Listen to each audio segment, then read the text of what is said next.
Paimon's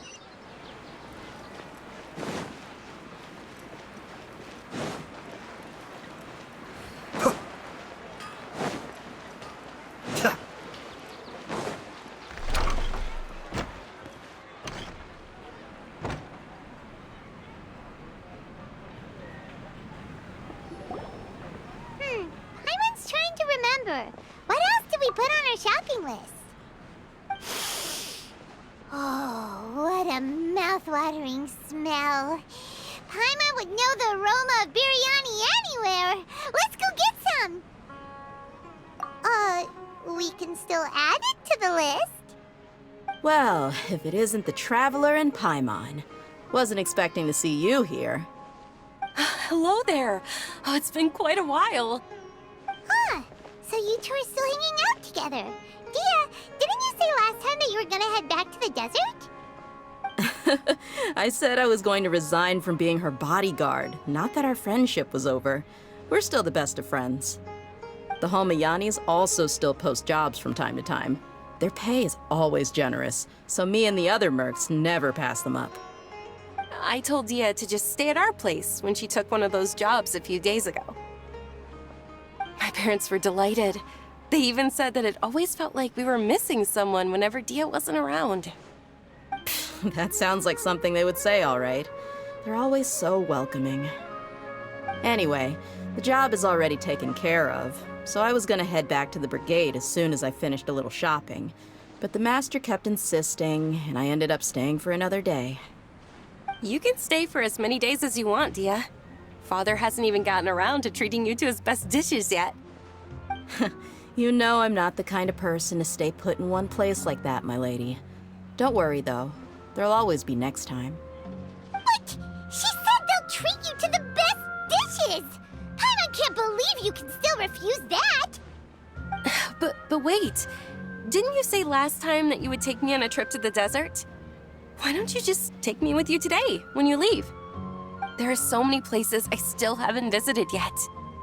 I'm sorry, my lady, but no can do. There's still a few things I need to take care of back at the brigade. Besides, the desert hasn't exactly been the most peaceful place lately. Oh, come on. Not this again. That's also what you said last time and the time before that. I know, I'm sorry. Just give me some more time, and I promise I'll plan the best trip ever for you. All right, fine. To be perfectly honest, it's not that I wanted to go, it's more like I feel like something is off about you lately. Ever since you first set foot on the estate a few days ago, you've been acting anxious and even paranoid. Have you been delaying our trip because you've run into some kind of trouble? Nah, are you kidding? You're worrying too much. Would you swear on that? Friends shouldn't lie to each other, you know. I wouldn't pry any further if you're willing to swear on what you just said. But if something really is bothering you, then just tell me. You know I'll help you however I can. Oh, looks like Dunyarzad was onto something. You're too perceptive, my lady. Seems I can't hide anything from you. I just thought that nothing good could come out of telling you about the messy happenings of mercenaries. Knowing too much only leads to more trouble. Mercenary life is a dog-eat-dog world where Mora reigns supreme. Everything operates on a completely different set of rules. That doesn't change anything about what I just said, though.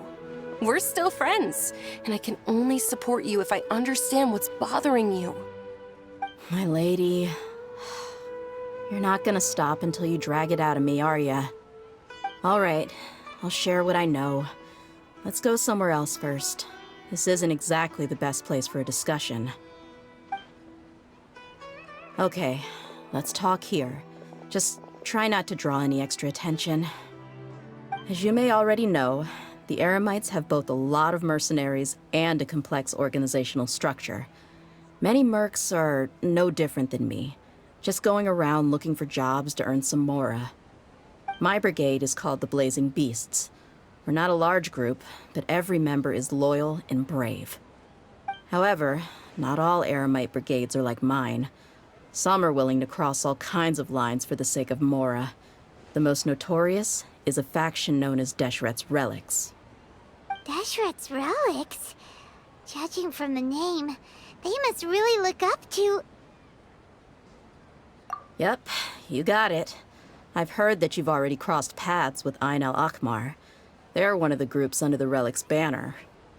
Oh, you mean the group that tried to sell us the Divine Knowledge Capsule? Yeah, they weren't friendly at all. Deshret's Relics is composed of many smaller brigades like Ain al-Akmar. The Relic's headquarters issues orders to all brigades under his control. On any other day, I would want nothing to do with them. Unfortunately, though, the brigade that's stirring up trouble now is none other than Dehya al-Akmar. Dakan? I think it means beard or something. Believe me, it's a really stupid name. I found it insufferable for years. Anyway, the real issue is that Dehya al-Akmar is led by my father, Kusela.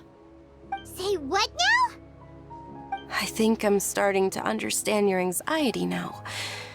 But what did they do? I won't go into details, my lady, but they've been involved in a lot of violent incidents. We're talking hundreds. Hundreds? Yep. The scenes tend to be quite gruesome, too. They strip the victims of all their valuables before murdering them. Not only have they targeted merchant caravans and ordinary citizens, but other mercenary brigades as well. That's beyond terrible. They won't even spare their own kind. I don't know how Deshret's Relic sees it. All I do know is that Dehya al-Akmar has become more and more aggressive over the last few years. If I don't do something about them, then even my brigade or the people of Aru village could become their next target. I just wish I knew what's driven him to do this. Yeah. How can your father do such terrible things? I don't know. People change. He's always been pretty pathetic. But at least in the past, there were still a few lines that he wouldn't cross. That's setting the bar pretty low.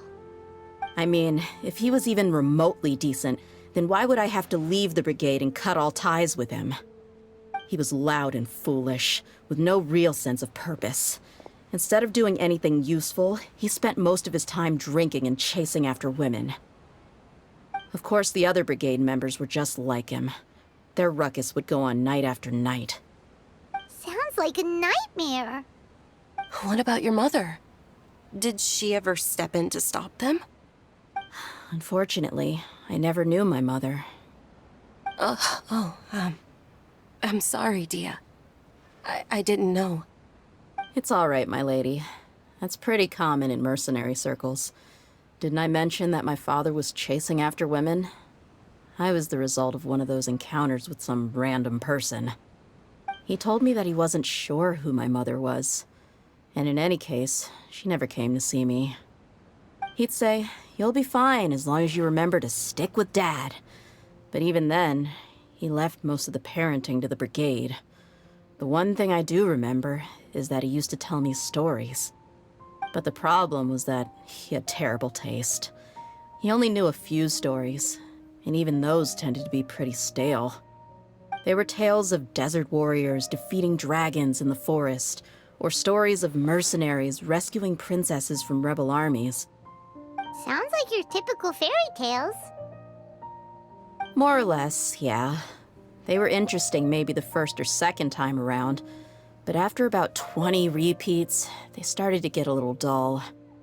He seemed to think those stories were the best things ever, though. He was so into them that he'd call the whole brigade over and make them perform the whole thing as a play. Even the toys he gave me would all be story props. I'd get helmets, shields, and toy swords. It was only much later when I realized that the shows were more for him than they ever were for me. What an interesting guy. Yeah, I've always found him pretty childish, but that was something I could just shrug off. I had no reason to despise him. Until I grew up and learned the true face of Deshret's Relics for myself. Looting, blackmail, violence, and fraud. They not only accepted such heinous acts, They would even openly boast about them. No one in the brigade was any kind of hero. Instead, my father and his cronies were more like the bad guys that needed to be taken down. Did they really think that as long as they didn't do any of that stuff right in front of me, I would never know? I think I can understand your feelings. The difference between perception and reality must have hit hard. Yeah, but don't worry, my lady. It's all water under the bridge to me now. I had a huge argument with my father and left that place behind for good. I'm not investigating them due to any bitter feelings I still have towards my father. I just want to protect those that are close to me.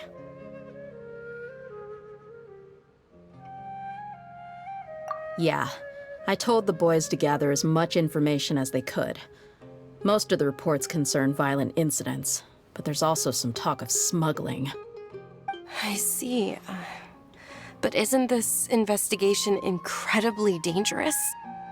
It is, but every mercenary lives life on the edge. It's a lifestyle that I enjoy. That may be true, but it'll be impossible for those who care about you not to worry. Well, now you get why I didn't want to share any of this with you.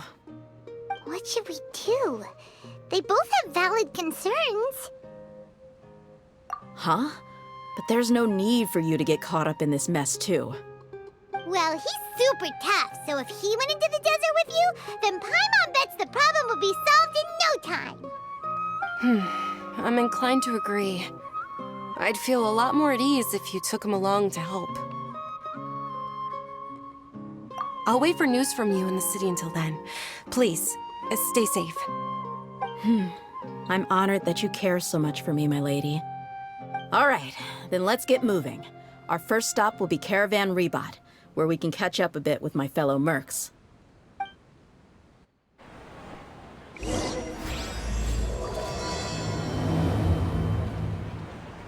I'm super awesome.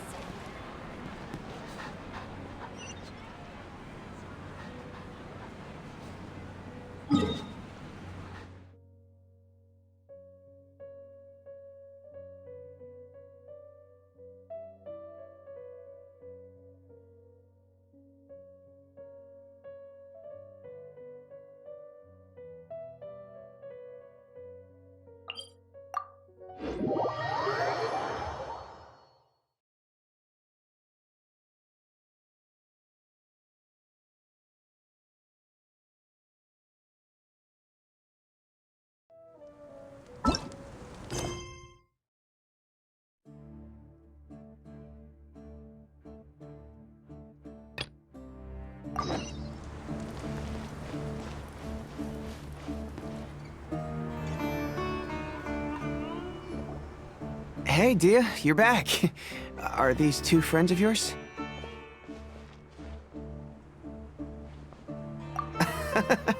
Likewise. There's no need to be so formal with us. We're a pretty casual crew. Anyway, since we've got a newcomer, let me fill you in on what the Khan al-Ahmar's been up to lately. They've become extremely aggressive. Apparently, even their own now have become acceptable targets. They even attack other relics brigades, just the same as any other mercenary brigade. Even the most ferocious beasts still protect their own. And it sounds like they've thrown that straight to the wind. That's right. Once they've collected enough loot off the other mercenaries, they sell it off to a different brigade, or turn to merchants on the black market. A portion of their profits is immediately exchanged for more food and weaponry to be used in their next violent operation. That's terrible! Yeah, and it really makes you wonder why they're so desperate for Mora. A few days ago, Isham and I trailed them for a while, and even disguised ourselves as merchants to conduct trade with them. We were able to learn a few things from the exchange. Rather than saying they're out to plunder and hoard Mora, it'd probably be more accurate to say that they're experiencing an internal power struggle. Wait, a power struggle? You heard me right. The vast majority of their victims are mercenaries from the other brigades of Deshret's relics. If their only goal was Mora, they could have gone after anybody. The targeted nature of their attacks points to a power struggle between the different brigades within the relics.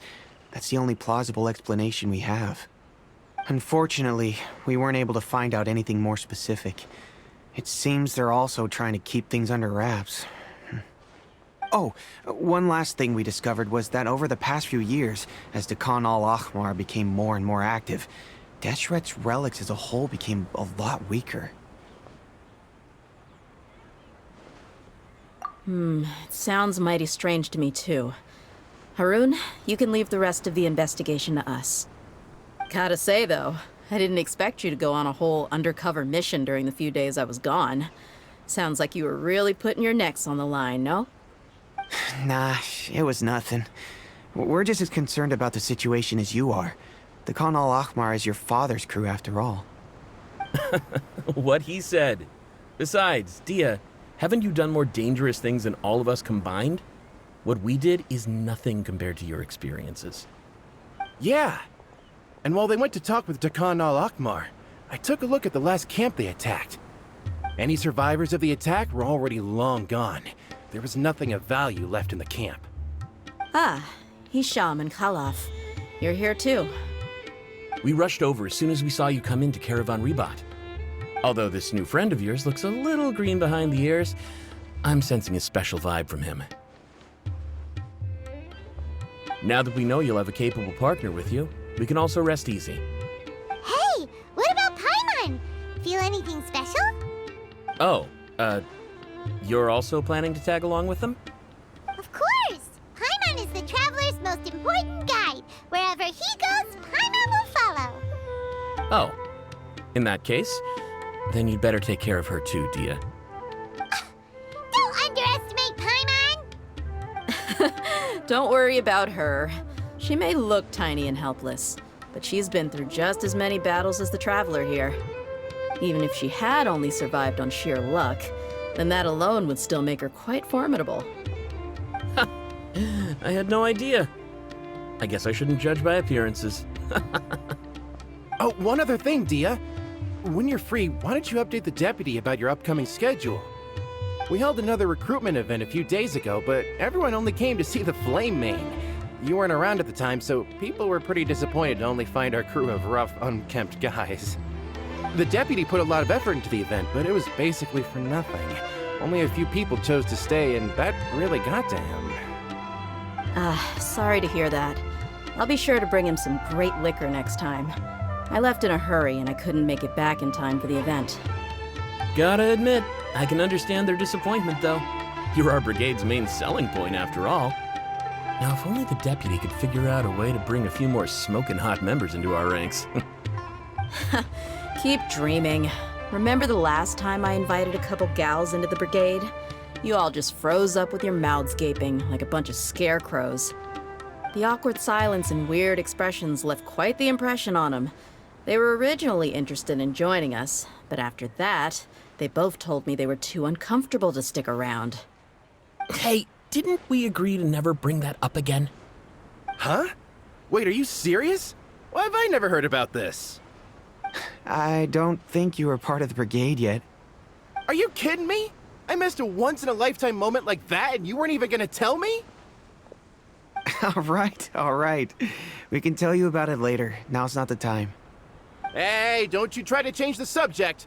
You and Hisham get your butts over here and tell me everything right now. Are they always like this? More or less.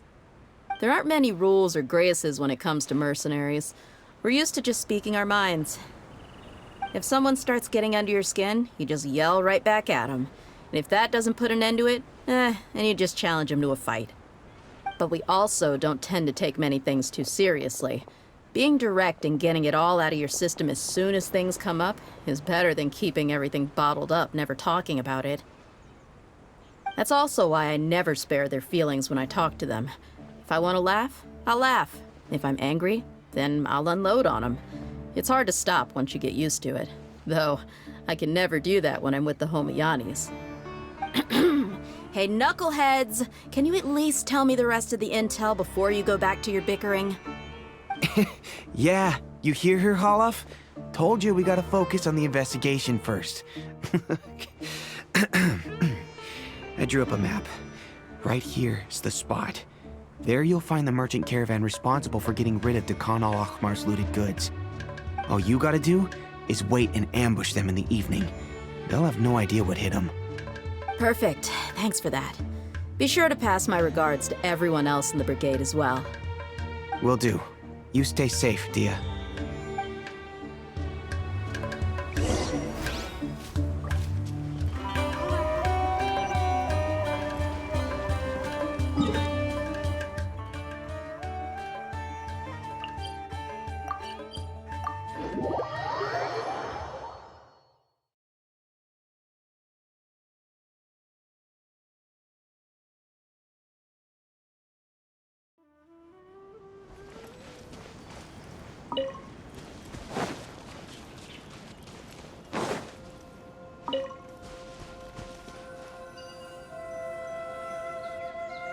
This should be the place. Let's find a spot to hide and bide our time.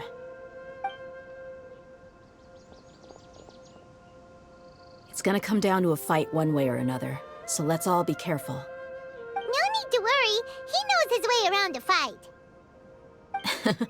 I'm not worried about that. What I meant is that we probably shouldn't go too hard on the enemy. After all, we still need to get information out of them.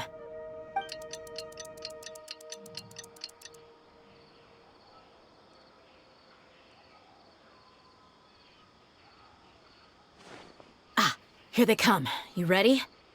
Let's not give them a chance to react and end this quickly.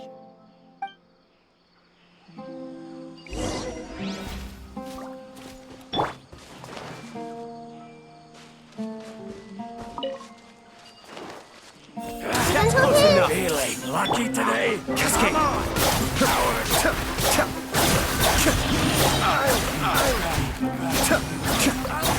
You want this one?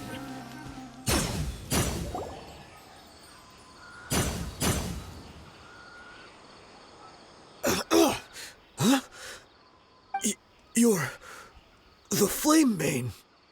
Good. That saves me an introduction. All right, time for a little talk. Are you buddies with Dekhan al-Akhmar now? Tell me, what are they after? You know the code of being a mercenary just like everyone else. The first rule is to never divulge key information about our employer. What makes you think I'd talk? That might have worked on an amateur, but I know you're just looking to protect your reputation. Think about it, though. What's your reputation worth if you won't have the other tools you need to succeed in this line of work? Tools like, I don't know, your limbs or eyes? You've got 5 seconds. You might want to think twice about how much your employer's information is worth to you. Whoa! I'm not joking around. We can do this the easy way or the painful way. 2 seconds! I'll save you the trouble.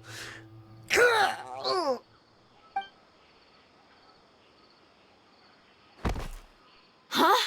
Are you crazy? He tried to bite off his own tongue. Quick, search the area for any first aid supplies.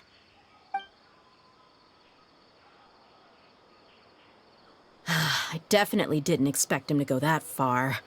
Thankfully, the wound wasn't too deep, and he just passed out from the pain. But why would he be so extreme? I just wanted to test his mettle. You can get a lot of mercenaries to talk just by threatening them. I didn't expect him to be willing to go through so much pain just to deny us some intel. Well, he's out cold for now. We could wait for him to wake up, but maybe it's not a good idea to interrogate him any further. What should we do? Yeah, don't worry about it. It'll be a waste of time to interrogate him again after that. He might just hurt himself again if we start asking. There are lots of goods around here. Let's search the area. Maybe we'll be able to find something. I'm really sorry.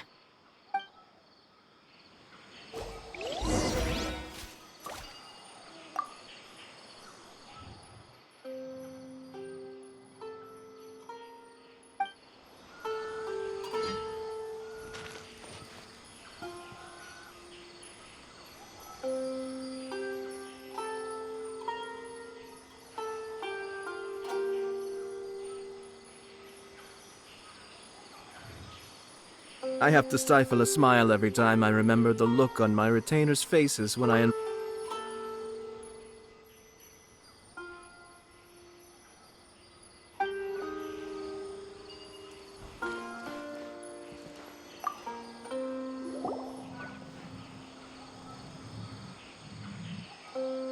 found a piece of paper with a bunch of names on it. Maybe it's a record of something. Let me take a look. If this really is a merchant caravan, they should have a record of their transactions. Yep. I see an entry for Dakana Lakmar right here. Kusela, Idrisi, Bashar, and Takriti.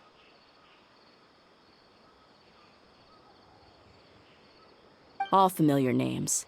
Dakana Lakmar has been trading for a hefty supply of food, weapons, and medicine. It seems that in the past, they used to receive some canned knowledge as well. This caravan is just one link in their logistics chain. Once in the rainforest, the caravan will exchange the looted goods for Mora, and the funds will then be passed to a specific person.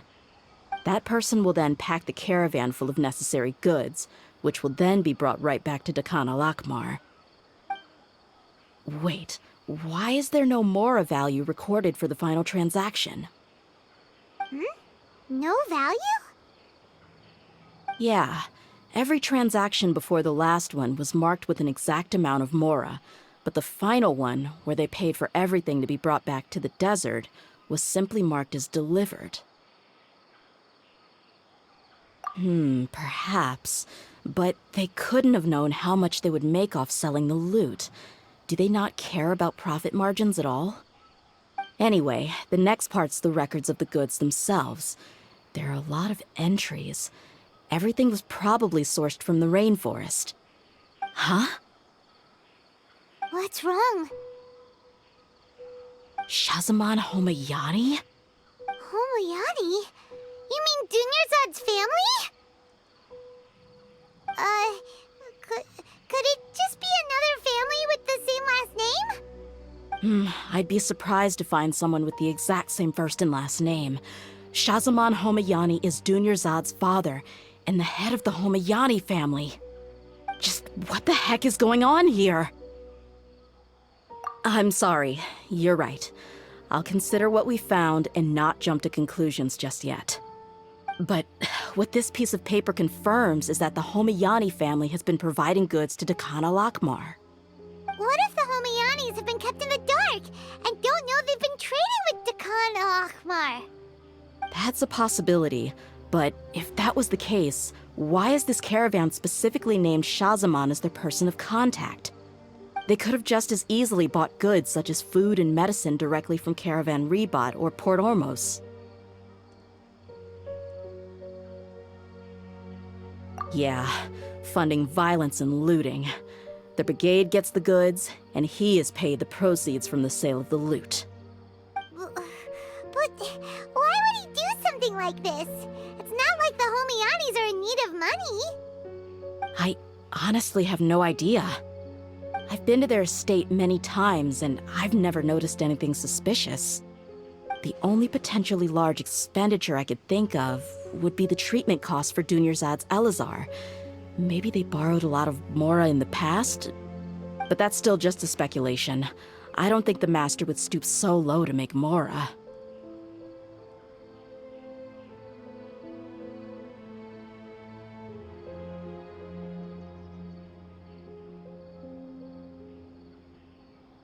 You're probably right. I know my lady's personality, and she wouldn't deliberately keep something like this from us. But what should we do now? All we found is just another mystery. If you ask me, we already have no choice but to confront her about this. I'm not worried. It's too early to make a verdict yet. I still have faith in the Homayanis. Let's go find my lady again. We'll tell her everything and see if she's willing to lend us her support. If we're lucky, we can not only figure out the mystery of this paper, but also follow the trail of breadcrumbs to the people responsible at Dakana Lakmar. Dehya, are you sure this is the best decision? What if instead of getting the help we need, we just end up revealing everything we've discovered to the enemy? I've considered that possibility. But even still, I want to tell her what we found. I think I owe her that much. True friendship is built on trust. She showed genuine concern for me when we first brought up the topic. I can't repay her kindness with doubt and suspicion. That's not how I deal with people. You're right. Paimon wants to trust Dunyarzad too. Yeah. Let's pay another visit to Sumeru City.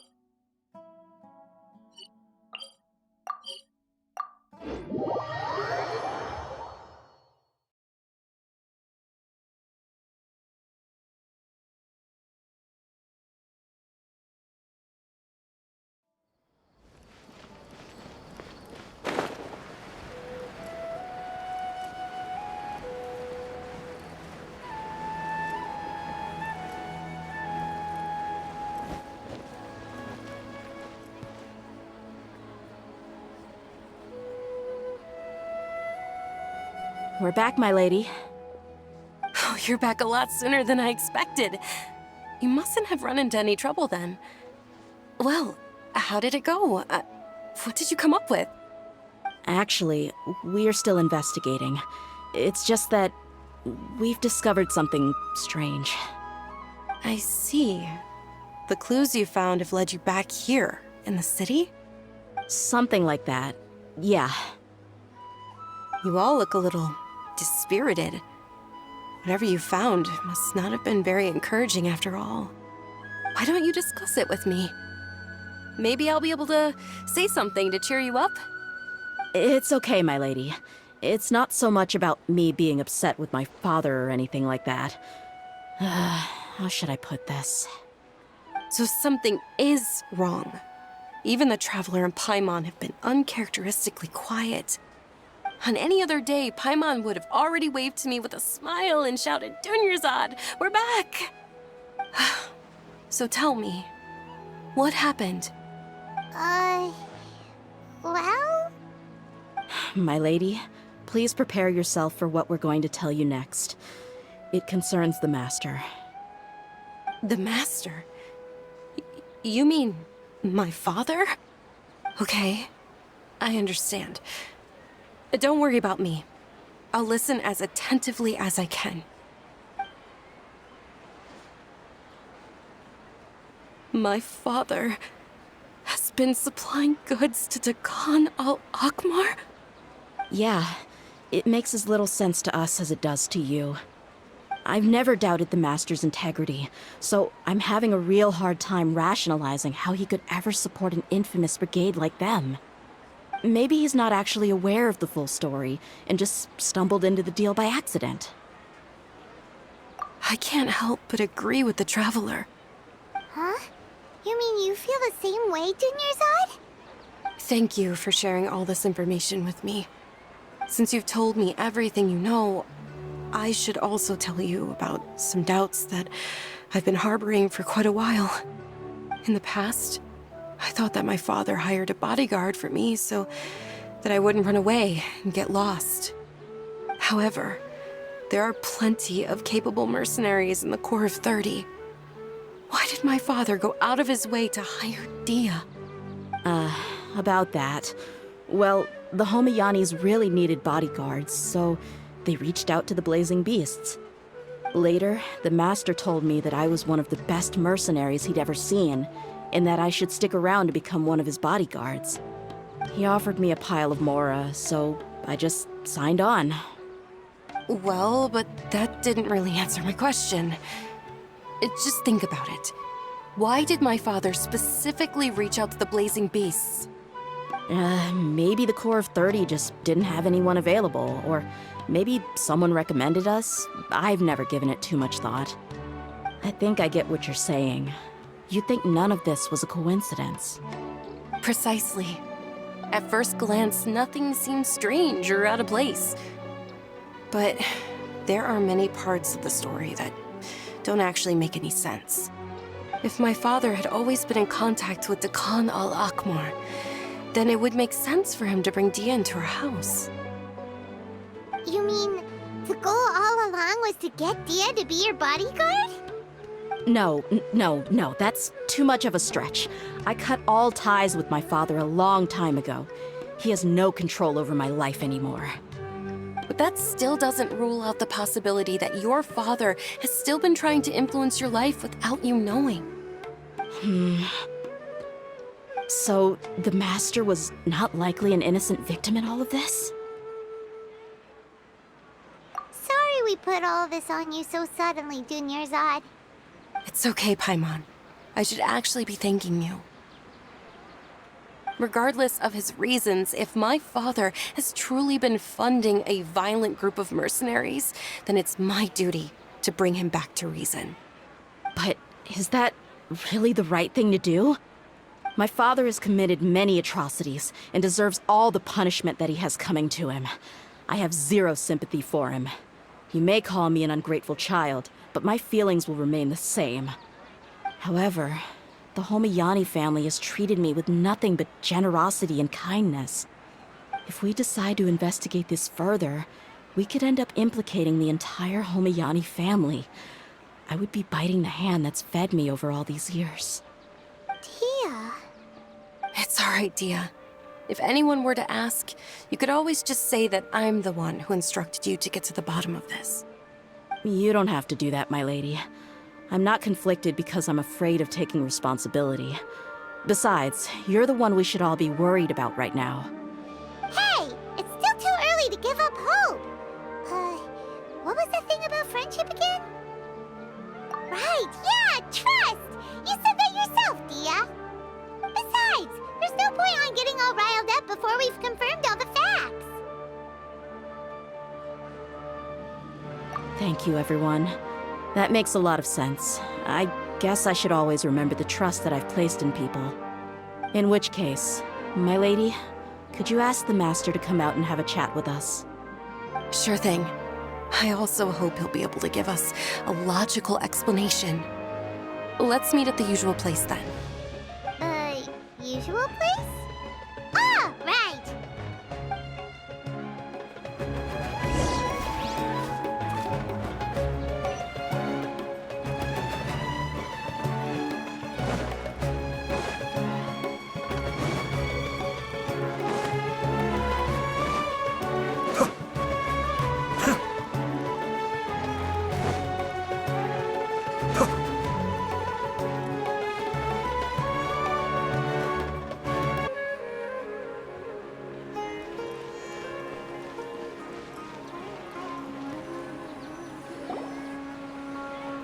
Thank you for coming, sir.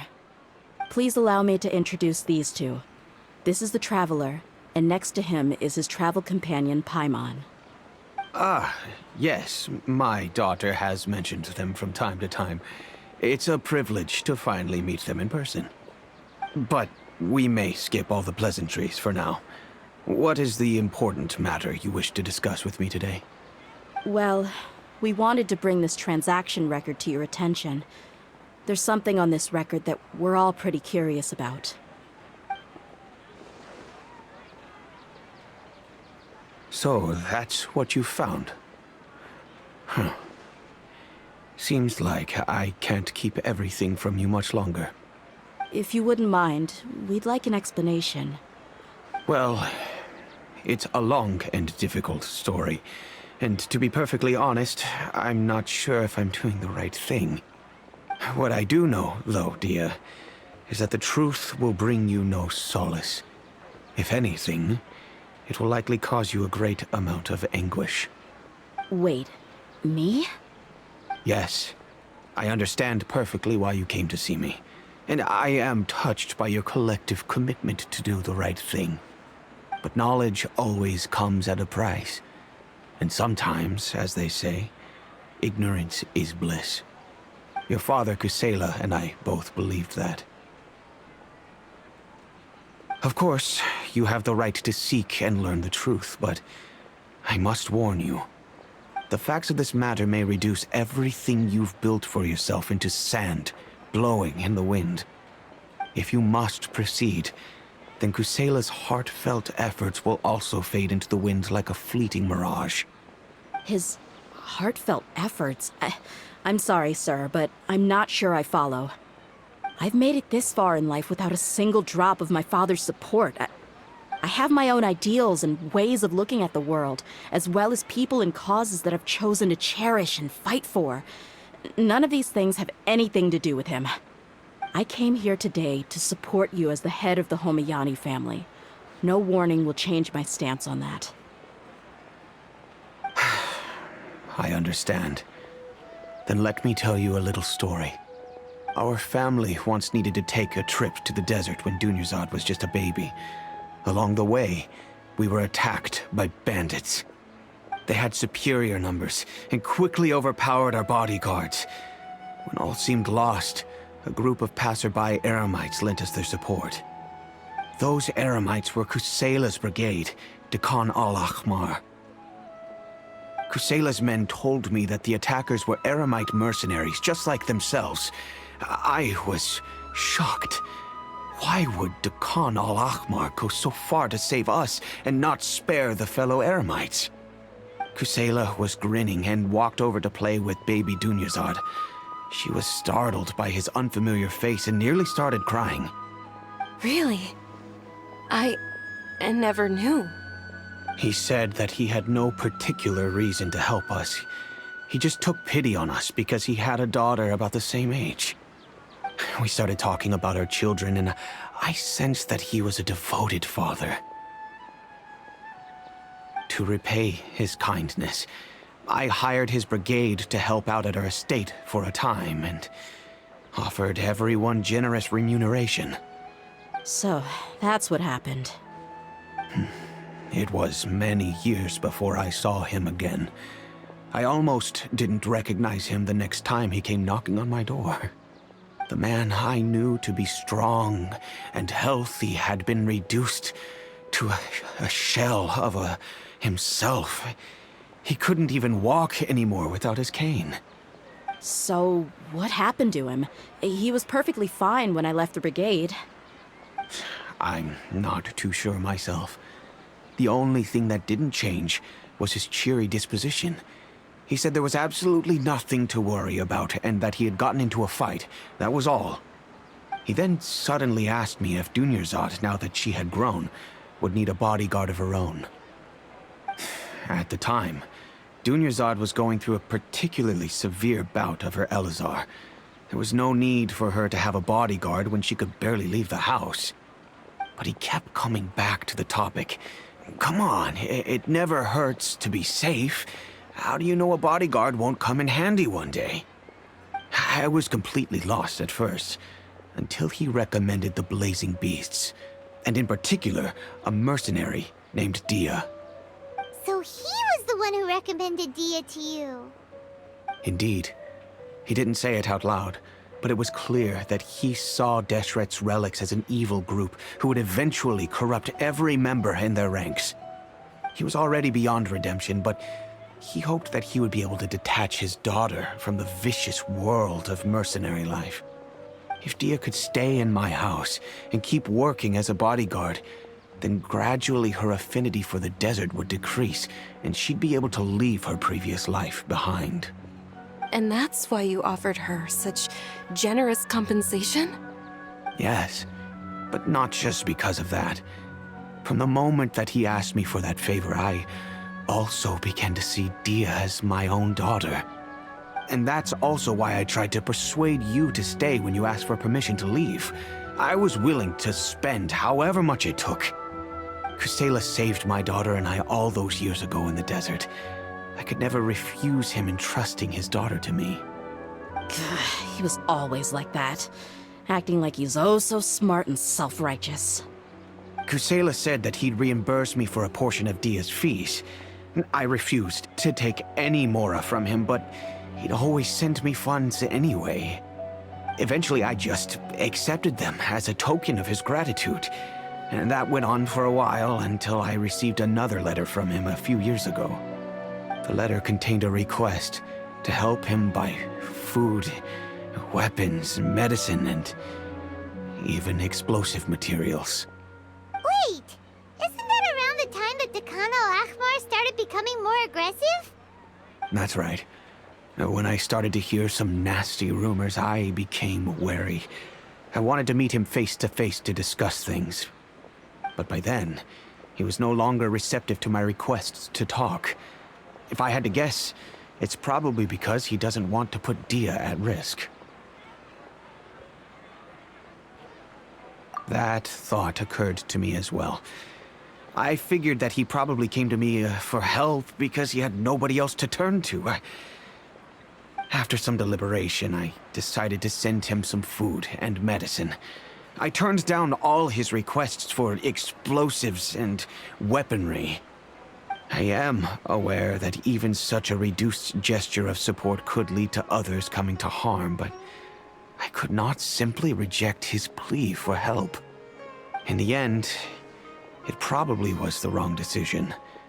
I plugged my ears to the rumors and just chose a solution that made me feel least guilty about myself.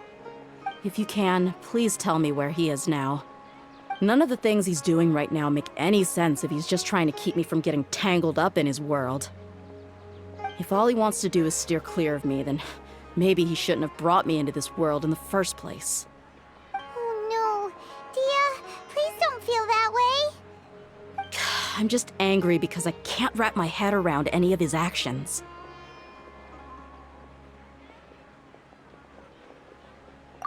I don't know. I really don't know. I don't think I can do it. But I guess you do have a point. We haven't uncovered the whole truth yet. We still need to figure out his exact actions and reasoning for these last few years. I'll do my best to help. Of course, anything between the two of you would need to be resolved between you and him alone. I don't know Kusela's exact whereabouts. Outside of supplying his brigade with some goods, I tried my best to avoid getting involved any further with him. However, there's a man on the list named Jawed. He used to be a mercenary in the desert and is now a member of the Corps of 30. He's responsible for supplying weapons and liaising with the Dekhan al-Ahmar's merchant caravan. I think he should know Kusela's whereabouts. I've heard that he likes to have a few drinks alone and enjoy the cool wind at night outside the tavern. Maybe you'll be able to find him there. Understood. Thank you, sir. Then I guess this is bye for now, unless... I'll stay and be with my father here. To be honest, I'm still a little dazed and haven't finished processing everything quite yet. My father has indeed done something wrong, but if I think about it, I'm also not sure if there was a right way to handle this problem. I feel like our only course of action is to turn everything we know over to the Corps of 30 and let them render judgment. Yes. I am prepared to accept whatever verdict they choose. It's time to face my mistakes.